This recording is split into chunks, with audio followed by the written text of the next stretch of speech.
My name is Joshua Sykes. I'm an engineer here at BluePrint Engines. It's a 1952 Chevrolet Suburban. They actually started making Suburbans in the mid-30s, and this would be a 52.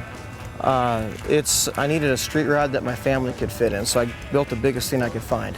It was in a field between Nebraska City and Omaha, and it was a rural school bus, which was very common for Suburbans of that vintage. The original color on this thing was school bus yellow, and I know that for a fact because I'm the one that stripped it down to bare metal. So I built it, every bit of it. I drug it out of the field myself, and I painted it myself. I did every bit of the body work, and every nut and bolt I put together with the exception of my crate engine. It seats 7. I've got the Classic Industries gauges. I've got the GM tilt column. I've got my 8-ball shifter, which is really nice. I like my 8-ball shifter. I tried to keep my dash as clean as I could, so I graphed the AC vents in and put the controls into the actual original speaker control, or speaker vent. And then my headliner, I actually steamed and bent my own bows for the headliner. Made all of that. I did put air conditioning in it so everybody would be happy.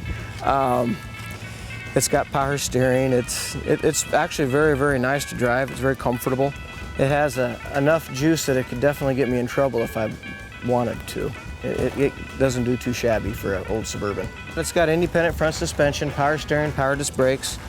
It's got a 12-bolt Chevy rear end under it, parallel leaf springs. The back 2/3 of the frame were original. The front frame is all custom.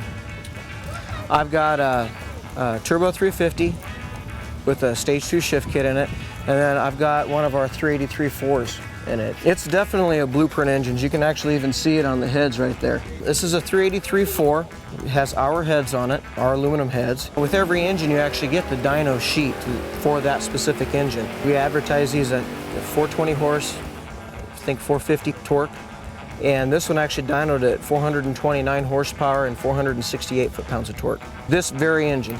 Recently I was at a Hot Rod Super Nationals, and I had a lot of people coming up to me and, oh, you've got a BluePrint in that. And they, told their stories. There were several cars there that had BluePrint engines in them, and it kind of starts conversations, and they talk about, the power that they're happy with. They talk about the reliability. Sometimes if you're not part of the car family, it's hard to describe that to somebody looking in from the outside, but there's definitely a kinship that's developed, and when people associate you with the brand, they ask a lot of questions and tell their stories. I work with a very good group of people. We're all car guys and gals. Just the opportunity to be part of something that's kind of new, and obviously I'm a car person, so the opportunity to work with engines and work with car people, and just the challenge to see how much juice we can get out of a small block Chevy or an LS. It's kind of fun.